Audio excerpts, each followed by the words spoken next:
तुलसी को पानी डालते वक्त बोले ये 3 शब्द, गरीबी दूर हो जाएगी।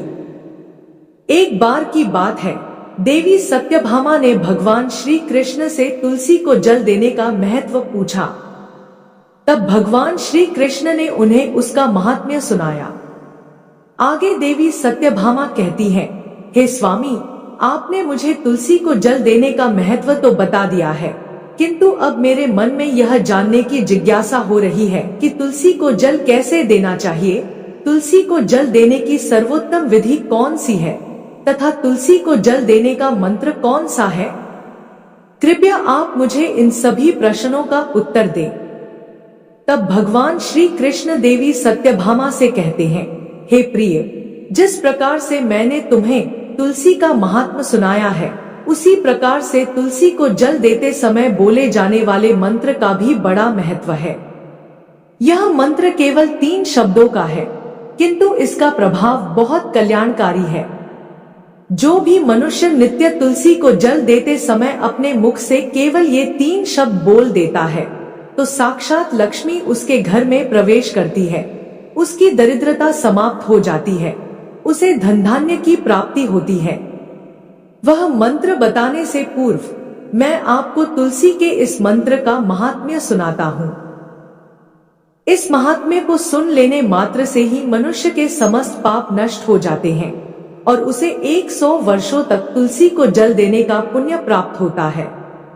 इसलिए देवी, आप इस कथा को ध्यान से पूरा जरूर सुने।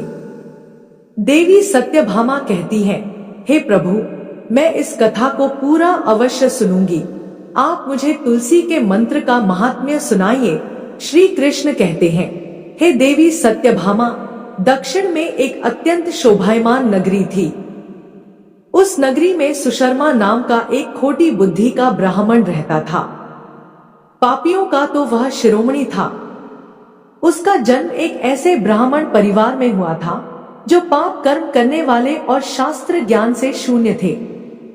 वह जन्म से तो ब्राह्मण था, किंतु कर्म से वह अत्यंत दुराचारी था। वह न पूजा पाठ करता, न ध्यान करता, न जप, न होम और न ही अतिथियों का सत्कार करता।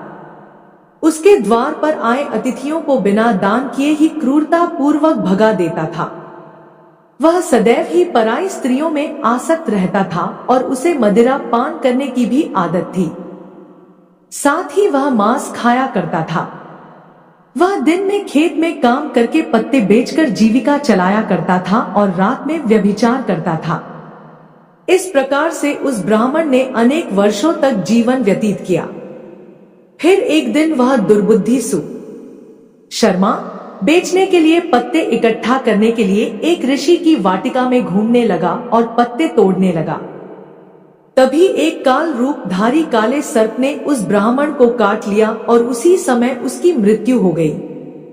उसके बाद 2 यम के दूत उसे लेने के लिए उस स्थान पर प्रकट हुए और उसे उठाकर यमलोक ले जाने लगे। मार्ग में वह यम दूतों के सामने बहुत विलाप करने लगा, हे दूतों, मुझे कहाँ ले जा रहे हो? मुझे छोड़ दो, मेरे प्राण बख्श दो। किंतु यमदूत उसे यह कहते हुए ले जाने लगे, अरे दुष्ट ब्राह्मण, तेरे पाप कर्मों के कारण तुझे सांप ने काट लिया है। अब यमराज तुम्हें अवश्य घोर नरक में डाल देंगे। फिर यम के दूत उस ब्राह्मण को लेकर यमलोक पहुंचते हैं और यमराज के सामने खड़े हो जाते हैं। चित्रगुप्त उस ब्राह्मण का लेखा जोखा निकालते हैं और यमराज से कहते हैं, हे धर्मराज, इस ब्राह्मण ने बचपन से लेकर मृत्यु तक पाप ही पाप किया है। इसने कभी कोई पुण्य का काम नहीं किया। फिर धर्मराज अपने दूतों से कहते हैं, हे दूतों, इस घोर पाप करने वाले ब्राह्मण को उठाकर ले जाओ और इसे नरक में डाल दो। फिर यम के दूत उस ब्राह्मण को लेकर नरक की भयंकर अग्नि में धकेल देते हैं। अनेक वर्षों तक नरक में सजा भुगतने के बाद उस ब्राह्मण को दूसरे जन्म में एक बैल का शरीर मिलता है। बैल का जन्म पाकर वह बोझ उठाने का काम करने लगा। उसका मालिक उससे दिन रात काम करवाने लगा। फिर जब उस बैल की शक्ति कम हुई तो उसके मालिक ने उसे एक लंगड़े आदमी को बेच दिया। उस लंगड़े आदमी ने उस बैल को खुद का बोझ उठाने के लिए उपयोग किया। वह उसकी पीठ पर बैठकर घुमा करता था। इस प्रकार से उस बैल ने 8 वर्ष तक उस लंगड़े आदमी का बोझ उठाया। फिर एक दिन वह लंगड़ा आदमी उस बैल की पीठ पर बैठकर किसी ऊंचे पर्वत पर जाने लगता है। उस पर्वत पर बहुत देर तक चढ़ने के कारण वह बैल बहुत थक गया। उसकी शक्ति क्षीण हो गई और कुछ समय बाद वह बैल बहुत जोर से मूर्छित होकर जमीन पर गिर पड़ा और अंतिम सांसें लेने लगा। तभी वहां पर खड़े लोगों को उस बैल पर बड़ी दया आ गई और वे उसके मुख में पानी डालने लगे। फिर उन लोगों में एक पुण्यात्मा व्यक्ति था। उसने उस बैल का कल्याण करने के लिए अपना पुण्य उस बैल को दे दिया। उसे देखकर अन्य लोगों ने भी अपना अपना पुण्य याद करके कुछ पुण्य उस बैल को दे दिया ताकि उसे मुक्ति मिल सके। उसी भीड़ में एक वेश्या भी खड़ी हुई थी। सभी लोग अपना पुण्य उस बैल को दे रहे थे। यह देखकर उस वेश्या ने भी अपना पुण्य उस बैल को दे दिया। कुछ देर बाद उस बैल की मृत्यु हो जाती है। फिर उस स्थान पर यमदूत आते हैं और उस बैल के शरीर से उस ब्राह्मण की आत्मा को निकालकर यमलोक ले जाते हैं। यमलोक ले जाने पर उसे यमराज के सामने खड़ा किया जाता है।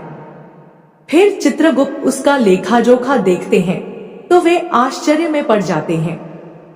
उस वेश्या के द्वारा उस बैल को दिया हुआ पुण्य बहुत बड़ा होता है।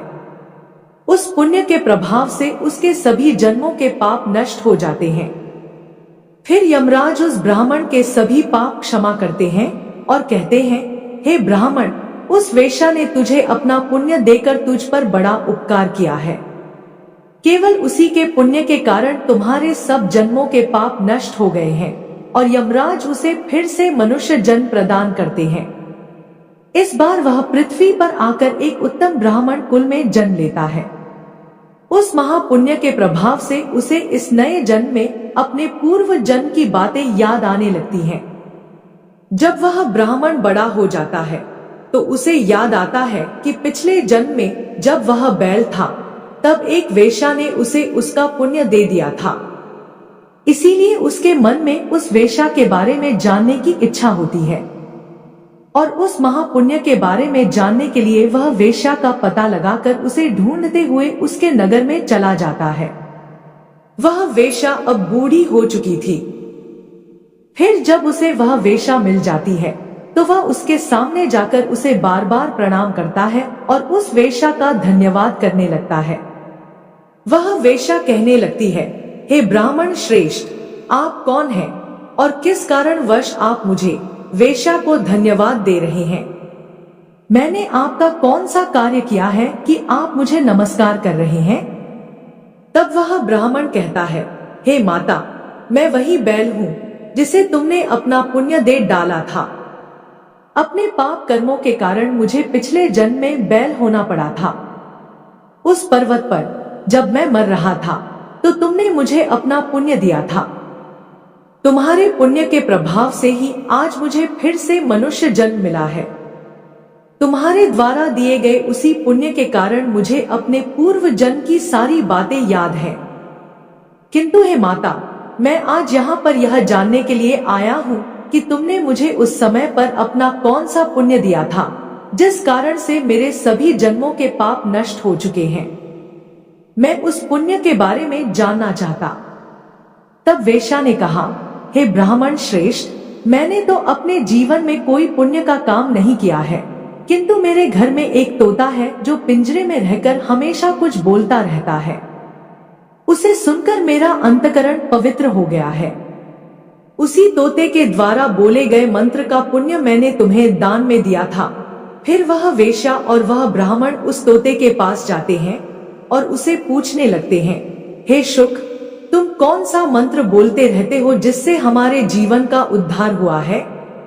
यह मंत्र तुम्हें किसने सिखाया और इस मंत्र का क्या अर्थ होता है? तब उस तोते ने अपने पूर्व जन्म का वृतांत सुनाना आरंभ किया। वह तोता कहने लगा, हे ब्राह्मण श्रेष्ठ, पिछले जन्म में मैं एक ब्राह्मण था।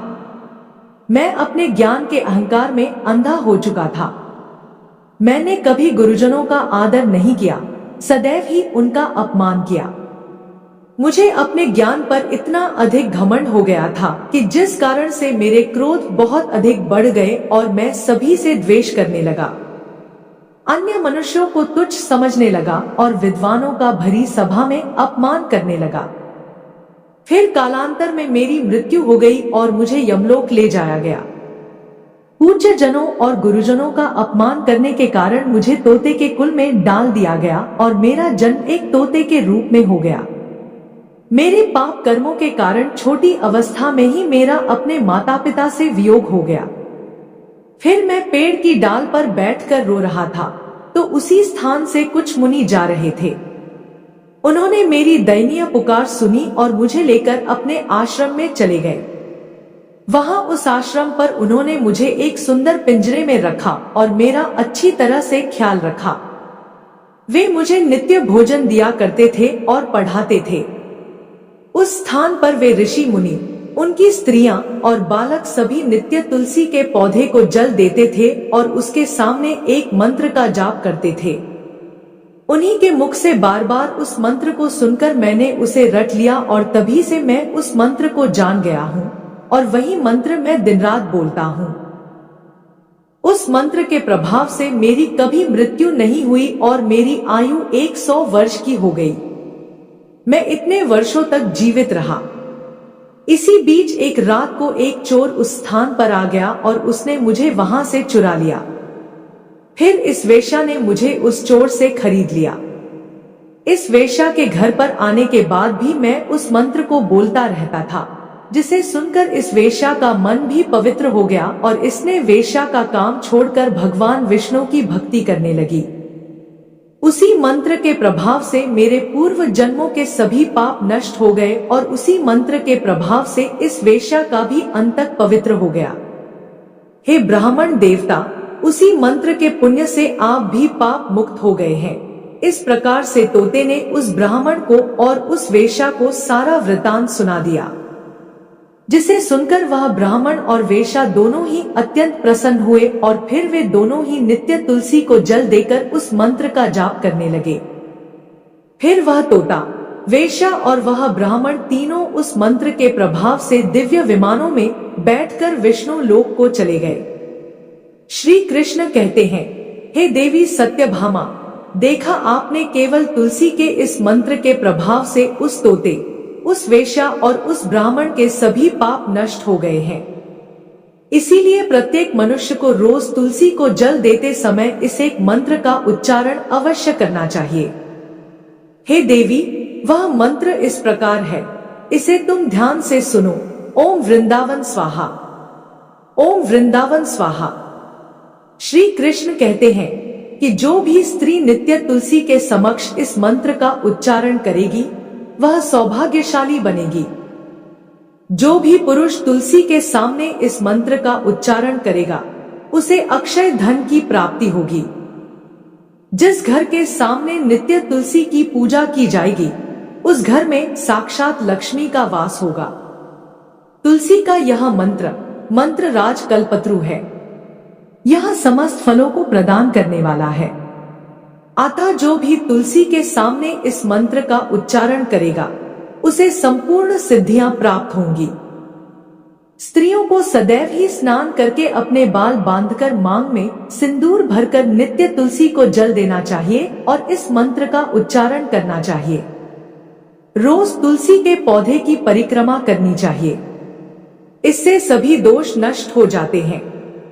नित्य शाम के समय तुलसी के पास दीपक जलाना चाहिए और तुलसी के पास बैठकर भगवान विष्णु की आराधना करनी चाहिए। तुलसी के पास दीपक जलाने से मनुष्य को धन धान्य की प्राप्ति होती है। हजारों अमृत के घड़ों से नहलाने पर भी श्री हरि को उतनी तृप्ति नहीं होती जितनी वे मनुष्यों के द्वारा तुलसी का एक पत्ता चढ़ाने से प्राप्त करते हैं। 10,000 गाय के दान से मानव जो फल प्राप्त करता है वही फल तुलसी पत्र के दान से पा लेता है। जो मृत्यु के समय अपने मुख में तुलसी पत्र का जल पा जाता है वह संपूर्ण पापों से मुक्त होकर श्री कृष्ण के धाम जाता है। श्री कृष्ण कहते हैं, पूर्णिमा, अमावस्या, द्वादशी और सूर्य संक्रांति के दिन मध्याह्न काल रात्रि और अशौच के समय तेल लगाकर बिना स्नान किए अथवा बिना हाथ पैर धोए रात्रि के वस्त्र पहनकर तुलसी के पत्र तोड़ता है, वह महापाप होता है। श्राद्ध, व्रत, दान, प्रतिष्ठा तथा देव पूजा के लिए तोड़े हुए तुलसी पत्र बासी होने पर भी 3 रात्रि तक पवित्र ही रहते हैं।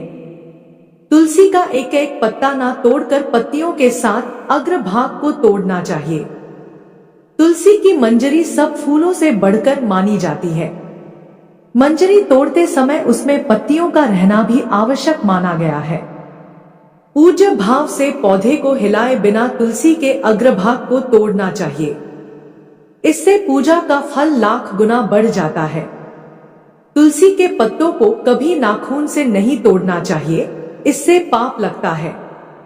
रात्रि में तुलसी के पौधे को स्पर्श ना करें अथवा उसके पत्ते ना तोड़ें। ऐसा करना अशुभ माना गया है। रात्रि में तुलसी का पौधा निद्रा अवस्था में होता है। ऐसे में पत्ते तोड़ने पर पाप ही लगता है। गुरुवार के दिन तुलसी के पौधे में थोड़ा सा कच्चा दूध अर्पित करें। दूध चढ़ाते समय ओम नमो भगवते वासुदेवाय इस मंत्र का जाप अवश्य करना चाहिए। तुलसी के पौधे के पास शालिग्राम रखें और उस पर तिल चढ़ाएं। पूजा में तुलसी और शालिग्राम को दूध में भीगी हल्दी का तिलक अवश्य करें। शालिग्राम पर तुलसी पत्र रखकर चंदन लगाना चाहिए। अगर कोई महिला मासिक धर्म से है तो वह तुलसी की पूजा ना करे। मासिक धर्म के दौरान तुलसी को स्पर्श करने से घोर पाप लगता है, इससे स्त्री की दुर्गति होती है। तो दोस्तों, इस प्रकार से भगवान श्री कृष्ण ने देवी सत्यभामा को तुलसी को जल देने के मंत्र का महात्म्य सुनाया है।